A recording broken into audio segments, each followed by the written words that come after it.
Doreen Granpeesheh is the Dr. Doreen is an expert in autism. Doreen Granpeesheh. Dr. Granpeesheh. Dr. Doreen Granpeesheh. Dr. Doreen Granpeesheh is a visionary in the field of autism. Now you can ask her questions on Ask Dr. Doreen.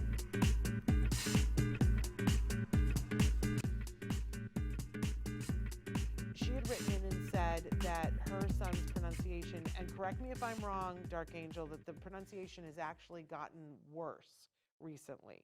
Right. That it was better, but now it's gotten worse, and that part of the problem is that he is requesting something, but people can't discern what it is that he's saying, and then instead of being a reinforcer for speaking, it's frustration. Yeah, absolutely. I can understand that. And she also wants to know, I wonder if teaching matching is too early for 4-year-old. Right. So let's get that one first, because teaching matching you can start at like age 2. So you could be teaching matching immediately, and that's not a problem at all.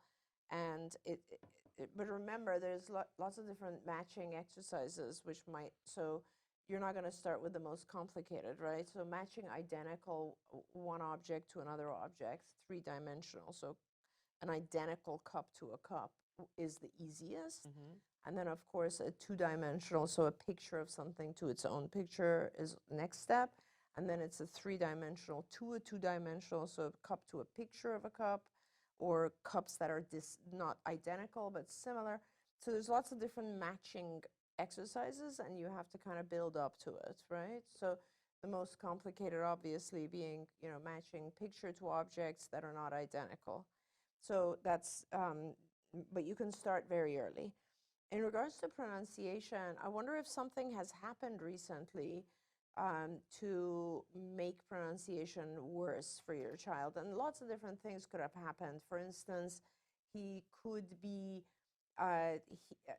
rewarded for different types of pronunciation. So in school, let's say he says something and he's rewarded for it, or in different environments, then our kids kind of get lazy with their pronunciation, because remember, it's harder for them. And most of the time, our kids have some form of apraxia, so their tongue moving is difficult. They're not able to move it as rapidly as we do in different positions and so on, and that's just a muscle tone thing.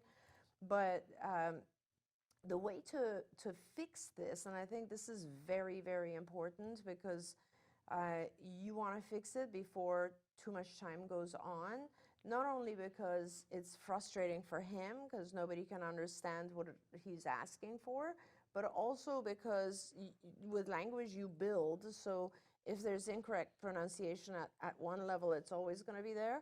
My kids still to this day make fun of me because, I learned English in England, in the UK, and so I had a very British accent. Then I went to an American school, and it kind of became some weird mixture. But there are certain things I still don't pronounce correctly, like year. Like, I cannot say the word year. I don't know how to say it correctly.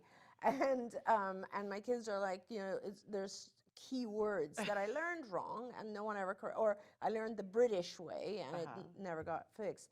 So it is important to fix those things early on. Now, with the reward thing, so on fixing them, a lot of times with the pronunciation is modeling, but with the reward thing that Shannon mentioned, it's super important that you have pictures associated with the things that he says, so that if he's asking for something, give him a picture array and figure out which one it is he's trying to ask for by having him visually give you the picture of the item.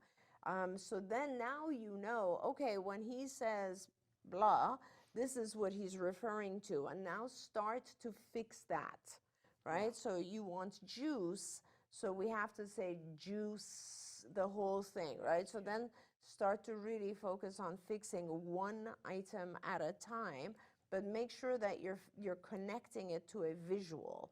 And then, of course, this is something that you should be discussing with your speech therapist.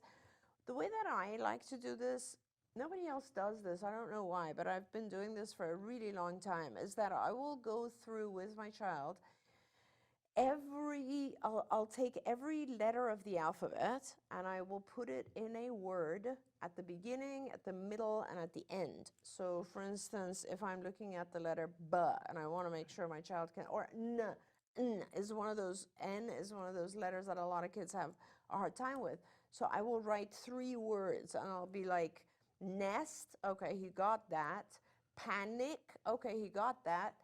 Can, oh, he's not pronouncing N at the end. Yes.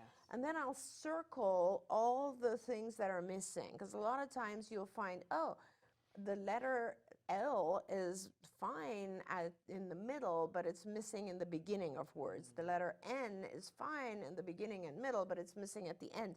And once you write those down, then you can write out words of a similar type. That's brilliant. And then you just practice that. Yeah. And that helps you with pronunciation tremendously. Kids who are hyperlexic or are familiar with letters, use the visual, show them the letter.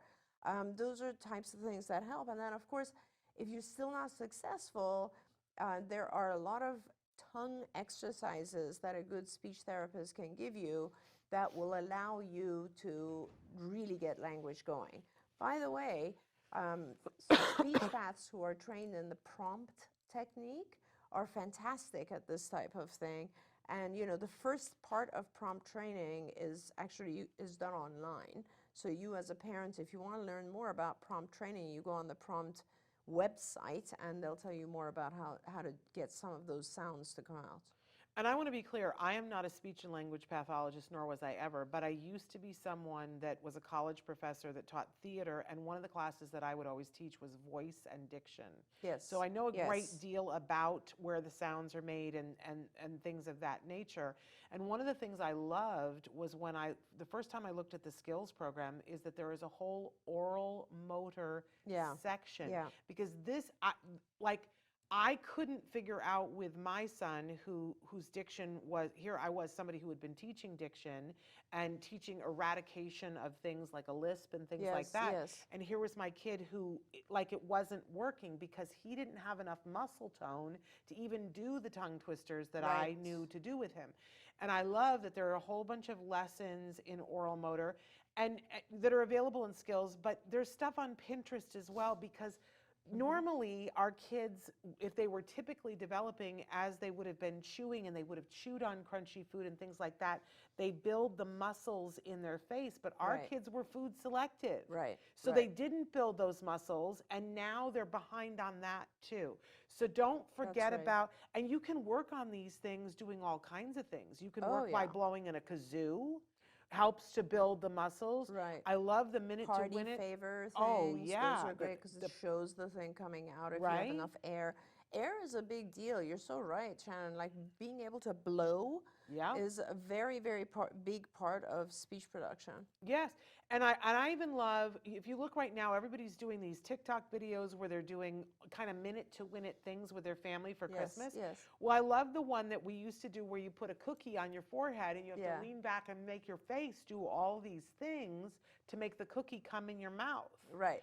And the cookie falls off and we all laugh, but you're doing oral motor exercises that tone it up so that they actually can make the sound. That's right. I love that. Or even just like get in front of a mirror with your child, and like one of the exercises we have is obviously touching the outside of your with your tongue. Like how can you touch your nose or which is to great the left, to do at right, a stoplight with your kids. I mean, we say every moment educational. That's right.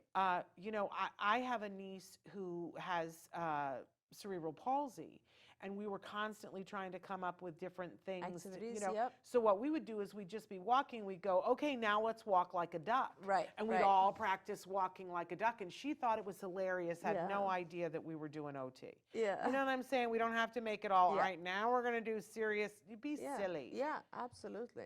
Put you know, whatever the breakfast thing, yogurt or whatever, and go, okay, and now let's see who can lick it off first. That's a great one. Right? I And love have that. games. It doesn't have to be hard, you guys. We forget.